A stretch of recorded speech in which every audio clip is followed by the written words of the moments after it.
What's up, guys? This is MWIII, and welcome back to some more ASMR commentary. I'm still not feeling great, although I am feeling better today. But I wanted to make a little video today. There's a topic that I've been wanting to talk about. It's something that I've seen as a concern in the COD community, and it's about this year's Call of Duty game, Modern Warfare 3. Is Modern Warfare 3 2023 going to flop? Now, first and foremost, I want to hear from you guys. Do you think that this year's Call of Duty game is going to flop, or do you think it actually could be a success? Definitely let me know with a comment right now, and while you're at it, make sure to drop a like and subscribe if you haven't already. That would be greatly appreciated. The main reason I wanted to bring this up is because I want to let you guys know right off the bat, I don't think that Modern Warfare 3 is going to flop. I know that might be a little bit of a hot take, which, by the way, let's go ahead and just do some party games. Why not? We'll just throw ourselves into something. I want to go ahead and show you guys something, and this is, I actually don't think it's going to surprise you guys, because you can see right here we got Snoop Doggy Dogg. I'm at level 989. I've almost hit level 1,000. That's not the top level for this season, but it is pretty far. And if we go ahead and we dive into my nerdy ass stats here, I've got 11 days plus played on this game. Also, 2019 games played. I thought that was kind of cool, like Modern Warfare. You know, we had Modern Warfare 2019. You know, slightly above average KD. Skill-based matchmaking came after me pretty hard this year. Not too bad win-loss, though. I win the majority of my games, but the main stat to focus on here is the fact that I've got over 11 days played on this Call of Duty.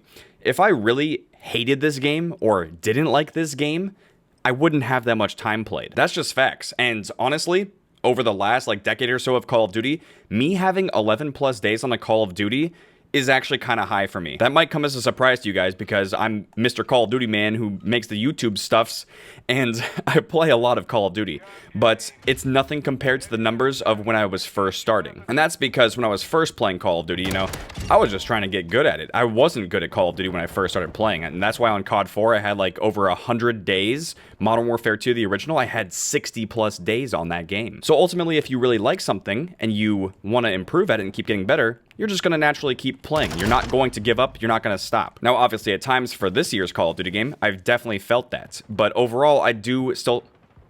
There's a floating barrel. I was going to say, I think the game still has potential. I still feel that way about Modern Warfare 2, but I think what has, ultimately let me down, and I think it's let a lot of you guys down too, is just the fact that we have certain feedback that we've given Infinity Ward. We feel a certain way about the game, and we wanted it to move in a certain direction, and it just really felt like they are not receptive to that at all. They have a certain vision for the game, and it does not include our vision at all. Now, in some aspects, yeah, sure. If there's something blatantly broken or wrong with the game, then they'll go ahead and fix it. But when it comes to other things, if it's something optional, then it seems like they don't care as much. Now, does that have anything to do with the financial success of the game? Does that have anything to do with how the game's actually performing, or in terms of the content and how it actually is? Not necessarily, but it is something that the community can find very frustrating, especially, like us, the big nerds, the people who are really into Call of Duty. Not trying to be mean, I'm saying it jokingly, but I would say if you're watching this video right now, if you watch Twitch streams or if you watch YouTube and stuff and you play the game a lot, you're someone who's not a filthy casual. You're someone who is into the series. You're in pretty deep, which also kind of means, at least for this year's Call of Duty, you're not necessarily the target demographic that they've been trying to go after. It really feels like with Modern Warfare 2, they were trying to target the most casual part of the Call of Duty community, the most casual part of the fan base, by dumbing down the gameplay, by not really changing up the meta or changing things up too much, and if anything, adding in bullshit guns like a lot of the DLC shotguns. That kind of shit is purposefully done in order to make the game more accessible for noobs.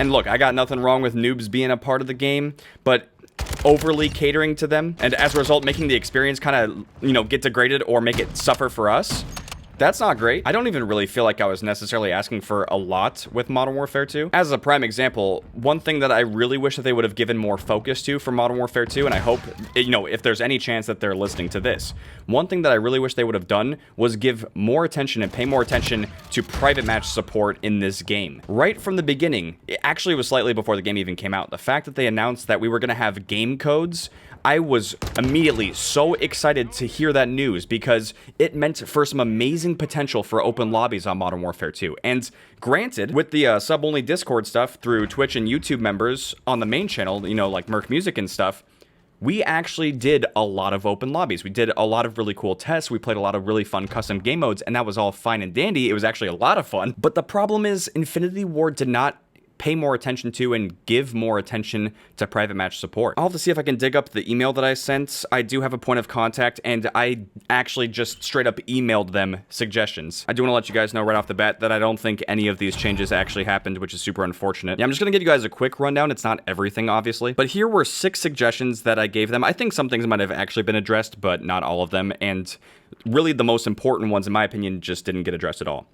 So the first one was being able to kick players in private match. There is no kick option. Now, granted, it's been a minute since we've done an open lobby on Modern Warfare 2, so maybe it exists, maybe they've been added, maybe they haven't. If there's one that I for sure know doesn't exist, I'll try to point it out. The next one is saving private match game setting presets, which I know for sure this is a thing that has not been added. In previous Call of Duty games, you could go into a private match and you can make all kinds of custom settings for a game mode, and then you could save it so that way, if you wanted to play the game mode again and host it for other people like your friends or whatever, you wouldn't have to go through all of the settings, especially if it was a really complex or like complicated game mode. You wouldn't have to go through it all over again. That was a major one that I think still does not exist in this game. Next up, allowing the host to create custom classes for the entire lobby. This would have been an amazing feature, a huge feature, but I also think that has not been added to the game at all. What this would allow us to do, like I've done in the past for open lobbies, is I could make one class, like a single class. This could be really good for hide and seek. You know, you make a class for, you know, basically like melee only, just a knife, minimal perks and stuff like that. You make a class for people to just play hide and seek, or if you want to do snipers only stuff, you make a couple of sniping classes and then everyone's good to go. You don't have to worry about, you know, essentially an honor system or the honor code, or if there's specific weapons you don't want people using, you could restrict that, because as host, you could just make the custom classes for everyone. We don't have that in this game. What the? I don't know what that aim was, but okay. More team assignment settings in game. I'm not going to break that one down because it's not nearly as important, but it would have been a nice feature. Armor issues, I think they actually did address this, but basically, oh my god, what the fuck? Completely forgot we're playing Havoc, by the way, but yeah. I do believe they actually fixed the armor issues, because that was a glaring problem, like a very blatantly obvious one. I didn't even have to send an email for this one to be known. Basically, if you played certain game modes, there would be armor on for no good reason at all. So basically, you'd be playing multiplayer, but it was more like Warzone in that sense. No idea why that was the case, but now they actually have armor settings in private match, so that one actually did get addressed, which is nice. And then the next one was private matches ending too quickly after idling. So this was a known issue. You guys might have seen this, but basically, if you sat in a private match for too long in Modern Warfare 2, it would just kick you out. Now, the reason this was an issue is because if you were taking too long to get everyone into a private match, or if you were taking too long to get the settings going for whatever you had to do, it would just kick everyone out and the private match would be over. Which is really stupid, because, you know, it takes so long to get everything the way it needs to be, which is super ironic, because technically private matches should have worked faster than ever because of the game code system. But since Infinity Ward didn't implement some of these other suggestions that I just gave, even though you could initially get everyone in pretty quickly using the game codes, the problem was the follow-up after that. Oh, that had to be a multi-kill, no way. Oh, look at, oh my god. Yo.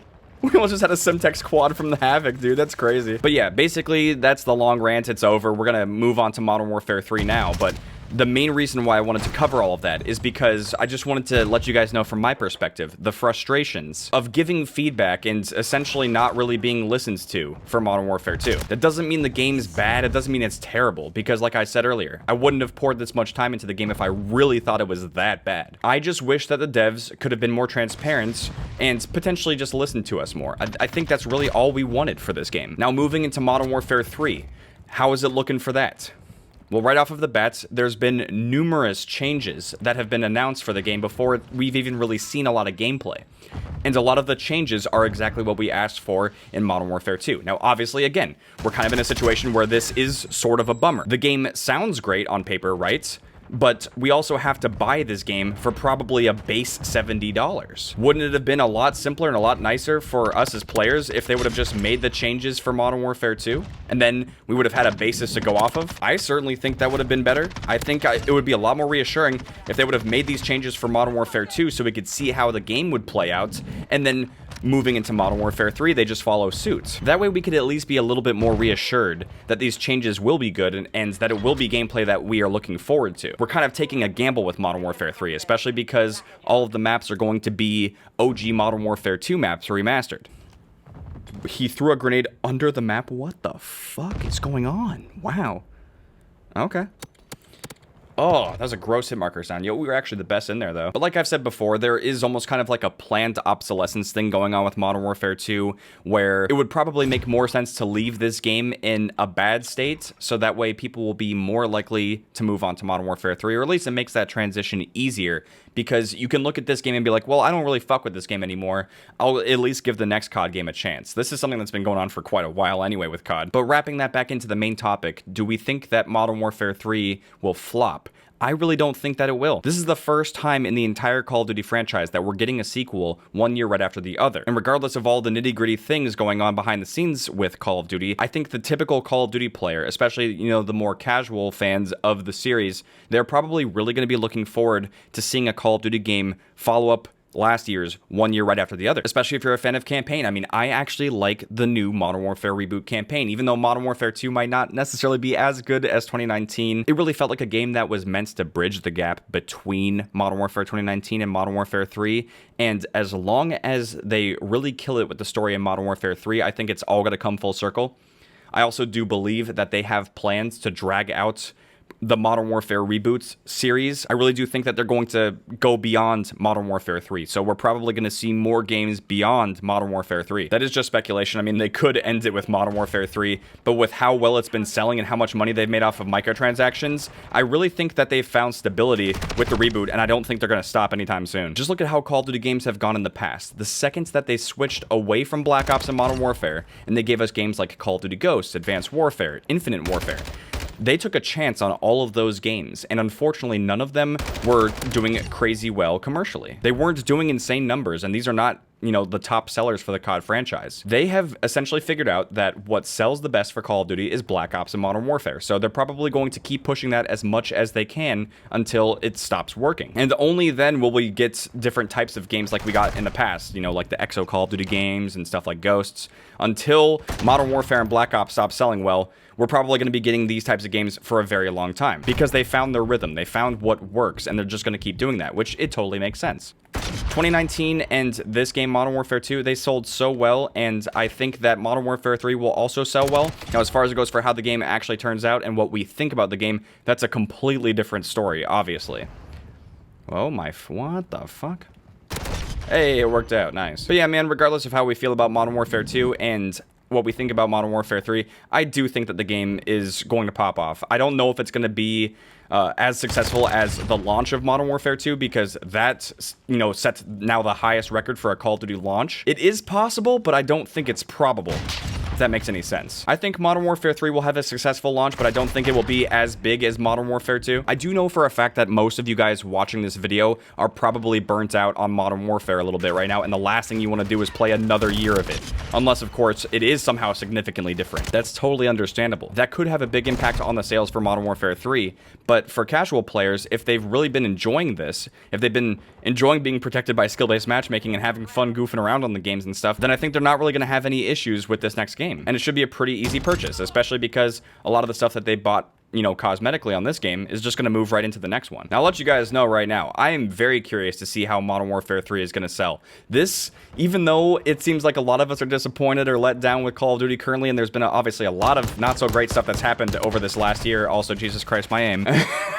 I am still really curious to see how this is going to go. Will Modern Warfare 3 flop, or will it actually be really good? I have no idea, but I'm really curious to see how it's all going to play out. Oh, it's over, boy. I got that win. We got that dubski.